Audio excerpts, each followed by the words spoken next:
అందరికీ ఈరోజు మష్రూమ్ బిర్యానీ ఎలా చేసుకోవాలో చూద్దామండి. ఈ బిర్యానీ అయితే టేస్ట్ చాలా బాగుంటుంది. ముందుగా నేను 2 టమోటాలను 2 ఆనియన్స్ కట్ చేసుకొని పెట్టుకున్నాను. అలానే పచ్చిమిర్చి. నెక్స్ట్ వచ్చేసి బిర్యానీ మసాలాలన్నీ పక్కన పెట్టుకున్నానండి. ఆ తర్వాత పుదీనా కొత్తిమీర తీసుకున్నాను. ముందే కట్ చేసుకొని వాటర్లో వేసుకున్నానండి మష్రూమ్స్ని. అలానే ఇప్పుడు మనము స్టవ్ పైన ఒక గిన్నె పెట్టుకోవాలి. దాంట్లో వాటర్ వేసుకొని వాటర్ బాగా మరిగిన తర్వాత మనం ముందే కట్ చేసుకున్న మష్రూమ్స్ని వేసుకొని ఒక పొంగు వచ్చిన తర్వాత పక్కకు దించుకొని వడకట్టుకోవాలండి. ఆ తర్వాత స్టవ్ ఆన్ చేసుకొని ఒక గిన్నె పెట్టుకోవాలి. ఆ గిన్నె కూడా వేడెక్కిన తర్వాత ఒక 5-6 టేబుల్ స్పూన్స్ ఆయిల్ వేసుకోవాలి. ఆయిల్ కూడా వేడెక్కిన తర్వాత బిర్యానీ మసాలాలన్నీ వేసుకోవాలండి. ఈ బిర్యానీ మసాలా అంతా వేసుకున్న తర్వాత మనం ముందే చిలుకల్లా కట్ చేసుకున్న ఆనియన్స్ని అయితే ఇందులో వేసుకోవాలండి. వేసుకున్న తర్వాత ఈ ఆనియన్స్ అంతా బాగా వేయించుకోవాలి. ఈ ఆనియన్స్ పచ్చివాసన పోయేంత వరకు బాగా వేయించుకోవాలండి. ఈ ఆనియన్స్ గోల్డెన్ బ్రౌన్ కలర్ వచ్చేంత వరకు బాగా ఫ్రై చేసుకోవాలి. అప్పుడే ఈ బిర్యానీకి టేస్ట్.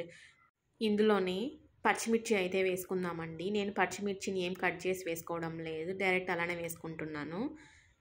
మళ్ళీ ఒకసారి వేయించుకోవాలి. ఇలా అంతా బాగా వేయించుకోవాలండి. చూడండి ఆనియన్స్ కూడా బాగా గోల్డెన్ బ్రౌన్ కలర్ వచ్చాయి కదా. ఆ తర్వాత ముందే మిక్సీ పట్టుకున్న ఫ్రెష్ అల్లం వెల్లుల్లి పేస్ట్ అయితే వేసుకుంటున్నాను. ఈ అల్లం వెల్లుల్లి పేస్ట్ కూడా పచ్చివాసన పోయేంత వరకు బాగా వేయించుకోవాలి. అడుగు ఏమాత్రం మాడకూడదండి. ఫ్లేమ్ లోలో పెట్టుకొని వేయించుకోండి. ఈ మష్రూమ్స్ బిర్యానీ చిన్నపిల్లల దగ్గర నుంచి పెద్దవాళ్ళ దాకా అందరూ చాలా ఇష్టంగా అయితే తింటారండి. తప్పకుండా ఒకసారి చేసి పెట్టండి. టేస్ట్ కూడా చాలా బాగుంటుంది. ఇప్పుడు ఇవంతా ఫ్రై అయిపోయినాయి కదా, మనం ఇప్పుడు టమోటాలు అయితే వేసుకుందాము. ఈ టమోటాలను కూడా ఒకసారి బాగా వేయించుకోవాలి. ఈ టమోటాలు బాగా మగ్గిపోవాలండి. మగ్గిపోయి గుజ్జు గుజ్జుగా అవ్వాలి. అప్పటి వరకు అయితే బాగా వేయించుకోవాలి. ఈ టమోటాలు అంతా బాగా వేగిపోయినాయి కదండి.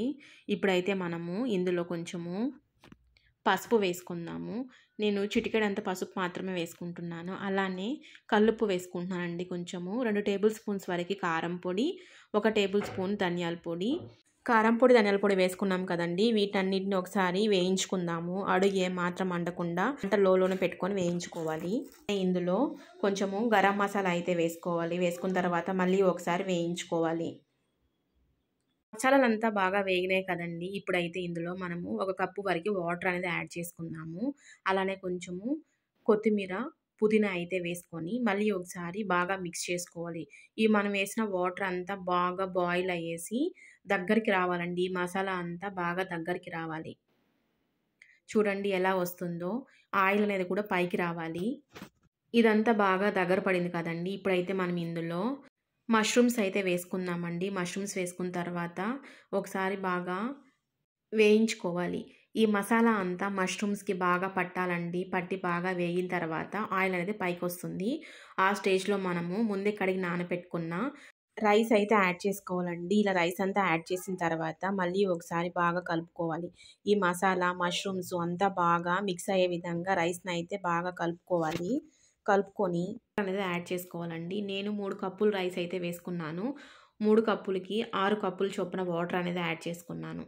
ఇలా వాటర్ అంతా పోసుకున్న తర్వాత మనము ఇందులో కొంచెము ఉప్పు అయితే వేసుకోవాలండి. ఆల్రెడీ మనం ఉప్పు వేసాం కదా, ఒకసారి అడ్జస్ట్ చేసుకొని మళ్ళీ కొంచెం ఉప్పు అయితే వేసుకోవాలి. ఆ తర్వాత మూత పెట్టుకొని రైస్ అయితే కుక్ చేసుకోవాలండి.